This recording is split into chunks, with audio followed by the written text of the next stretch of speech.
Well, welcome back to the channel, Old Cars New Van.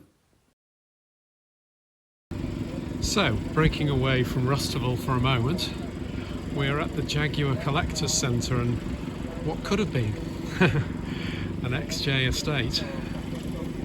Prototype, obviously, one of a kind. What a beautiful looking car. I think it would have sold very well. Obviously inside, standard XJ fodder of the era, but the difference clearly is this enormous addition at the back. So I've had to switch to voiceover because once I got inside the Jaguar Heritage Centre, the lights were making a heck of a sort of buzzing noise and it really was quite distracting. So anyway, the Jaguar Heritage Centre, what an Aladdin's cave, and where to start? Well, probably no better place than this beautiful 1958 XK150 straight in front of us. What a magnificent looking vehicle. Absolutely stunning. And then this, of course, is the famous 1961 77RW, the E-Type that was famously driven over to Geneva in 17 hours. So, yeah, all the famous cars of Jaguar's past, including stuff from James Bond. And indeed, you can see next to it there, Sir William Lyons' personal Jaguar XJ. Absolutely beautiful. Yeah, I really like the colour, which is probably a controversial choice, but I think it suits the car well. Yeah, I remember seeing this car as a kid. D-Type, obviously, again, famous racing heritage here. And indeed, this whole collection is full of one-offs, prototypes, important cars from Jaguar's history, racing heritage. Here we see a 1958 3.4 saloon, beautiful in black. I think this was owned by a racing driver, I forget who. Yeah, and just a fantastic collection of old Jaguars, tracing the heritage back through the 70s, through the 80s, through the 90s, and then the aluminium one. That's what it looks like when you take the paint off and polish it.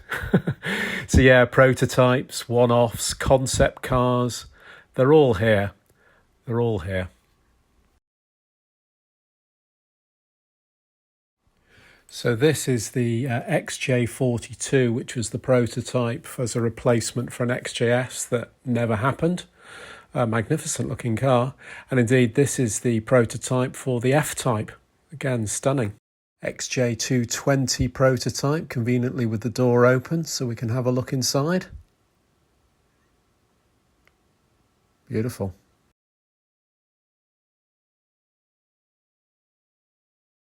Again, harking back to racing heritage here, both with the Le Mans car and obviously touring car. And indeed all the way back to Swallow, pre-Jaguar, and the very original origins of the company. Of course, all of this is somewhat tinged with sadness considering what the company has become today. But it's lovely looking back on what they once were. And I think that subject's probably going to be for another video about what Jaguar has become. But this one is a celebration of what they were when Jaguar was a real force to be contended with and managed to produce some beautiful cars.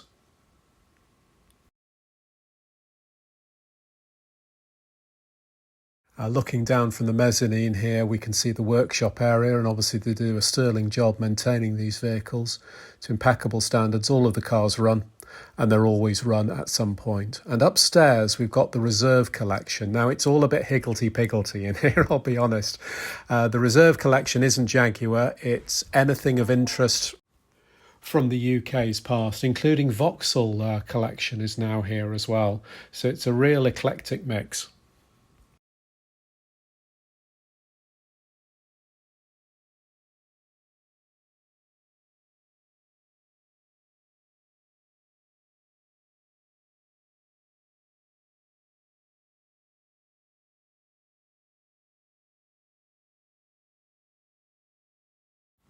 So that's the Royal Ceremonial Series 1 Land Rover. The Queen used to stand in the back of that amongst other dignitaries. So we've got some production Triumphs sitting alongside some experimental cars. Some of these we actually saw at Festival of the Unexceptional this year, of course.